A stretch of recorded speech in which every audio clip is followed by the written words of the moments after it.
When it comes to the world of entertainment, it's not surprising that people are protective of their intellectual property. When that much money is at stake and people feel their livelihoods are being threatened, they don't really hesitate to get litigious. Because of that fear, we've seen numerous entertainers end up embroiled in some odd lawsuits over the years. In 1993, Cheers actors George Wendt and John Ratzenberger sued Paramount Pictures over the creation of these horrifying robots built in the likeness of their Cheers characters, Norm and Cliff. They felt that the creation of these, I feel like I must reiterate, horrifying robots violated their likeness rights.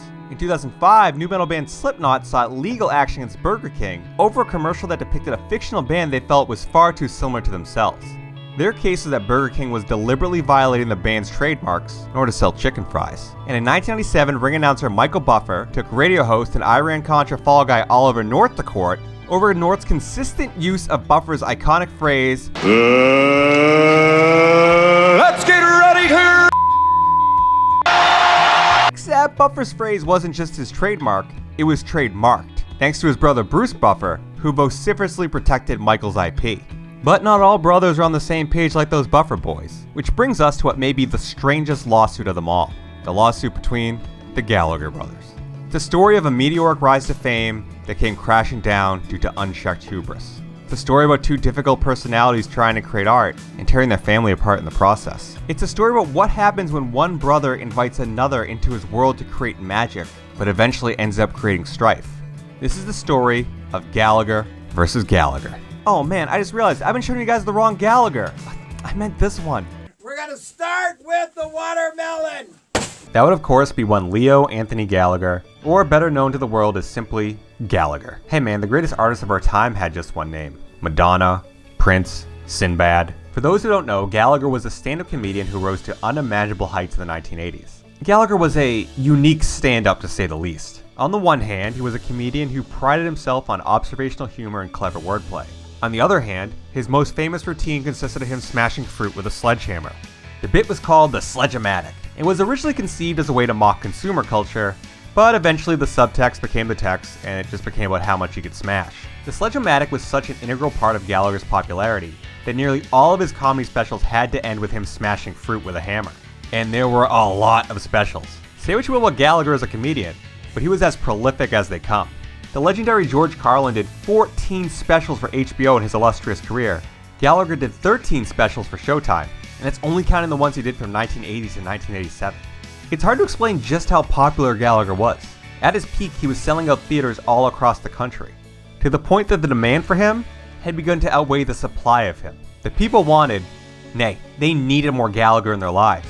But he couldn't be two places at once. Or could he? To keep up with Gallagher mania, Leo decided to franchise his act and become the first comedian with his own sanctioned tribute act.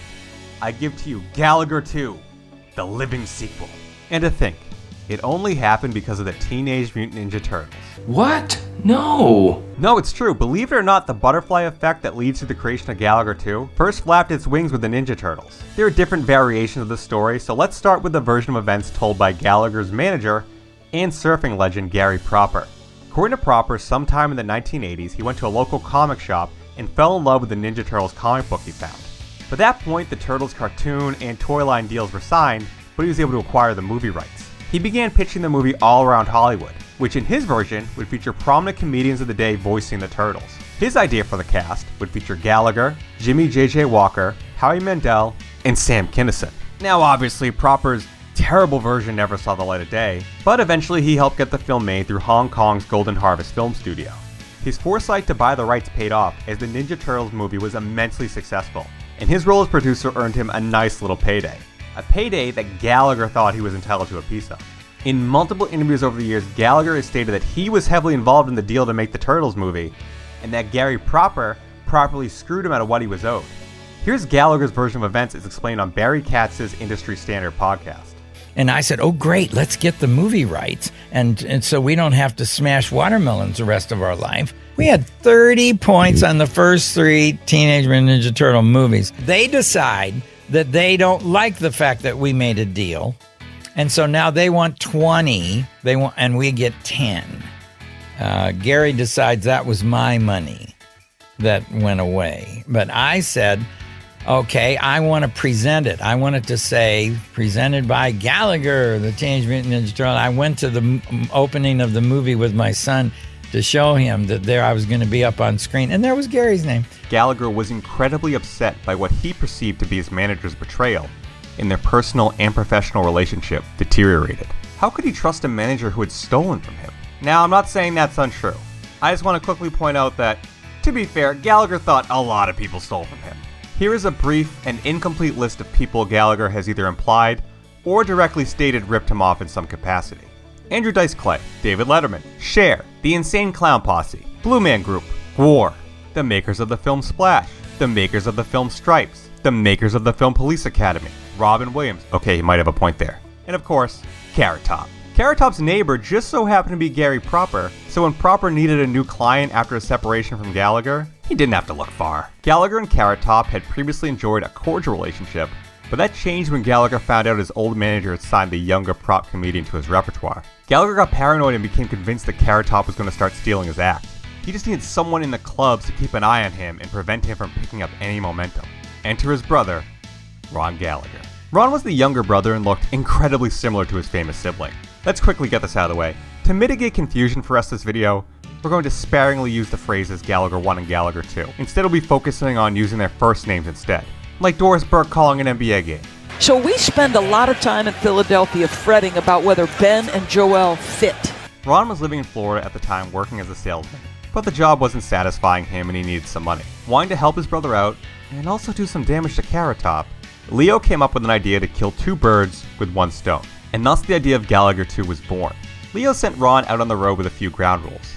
First was that Ron could use Gallagher jokes, but only the ones from the first 4 specials that Leo wasn't using anymore. Secondly, that Ron could do the sledge-o-matic routine, but never on television. Thirdly, Ron would be booked for smaller venues Leo wasn't appearing in anyways, and would charge less than Leo. Now, keep in mind, those smaller venues, that's where Carrot Top was working at the time. I'm sure it's a coincidence. And finally, and most importantly, all advertising had to make it clear that audiences would not be seeing Gallagher, but that they would be seeing an entirely separate human being. And for a long time it worked. Gallagher II was a success for sure. He worked all across the country and seemed to get a positive response. Ron was making way more as Gallagher II than he'd ever made as a salesman. Ron even appeared on Leo's 1992 We Need a Hero special, where he got to smash a few melons. It was all going so well, until it wasn't. At some point in the mid-90s, there was a clear shift in the marketing of Gallagher II. Instead of the previously agreed upon advertising, you would see ads for Ron Gallagher. This created confusion amongst fans, who kind of just assumed that must have been the real Gallagher's name.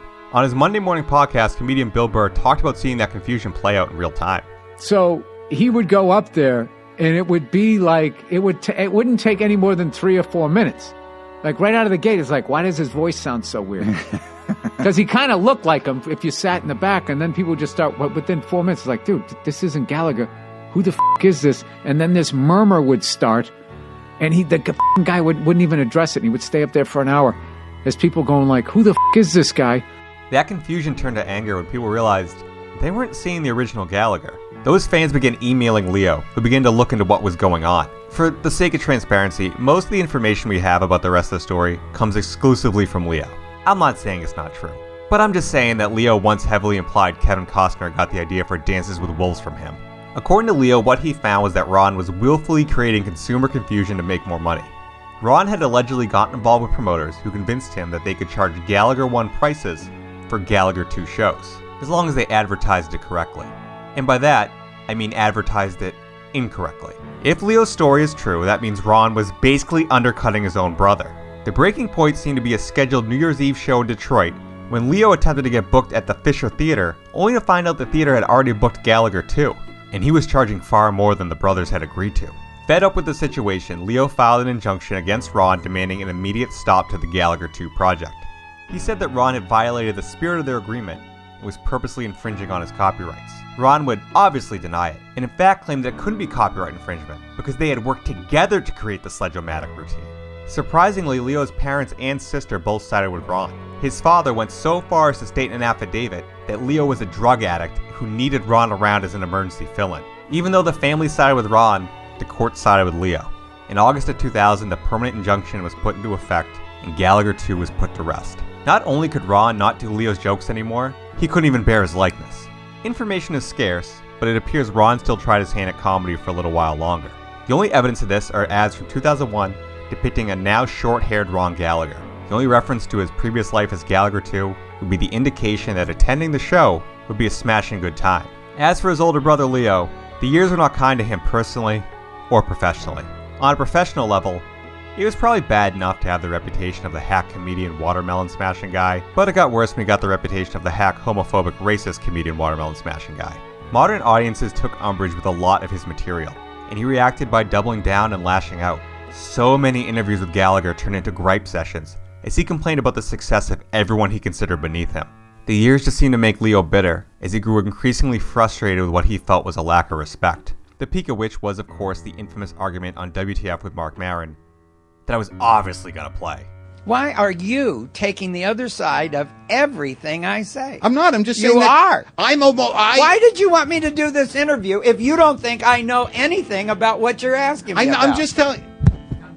You're done? I'm done. You're just arguing. It's Howard Stern and. I'm not. I was just having a conversation. No, you're not. I have more respect for comedy. You're trying to be controversial. I am not. Yes, you are. You're just arguing with me. I have 30 years of experience. Well, then tell me about comedy. I just think that show business is show business. Well, then why don't you do the interview and tell people your opinion? We were having a good conversation. No, it's, Oh, come on, Gallagher. Yeah, Gallagher was definitely thin-skinned and sensitive to any mockery. I think the only two parodies of himself that he enjoyed were Black Gallagher from Chappelle's Show and the metal band Metallica. They, of course, being a band that played Metallica covers and told Gallagher jokes. Obviously. As far as I can tell, Leo never reconciled with his brother or his parents. Something may have changed later in life, but as of the 2010s, they had not spoken since they left that courtroom in 2000. Shortly after the trial concluded, Leo suffered the first of several heart attacks. Whenever any interviewer tried to make the connection between his health issues and the loss of his family, he'd quickly shoot them down. He didn't think it was related. And besides, he didn't need that family. His fans were his family. Leo Gallagher passed away in 2022.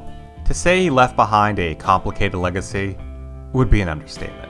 There are many, many things you could say about Gallagher, but hey, you can never say Gallagher wasn't an original. Except for the time you could totally say that Gallagher wasn't an original. Thank you for watching. If you enjoyed the video, please hit the like button. And if you want to see some of the other weird stuff I've been working on, please subscribe to the channel.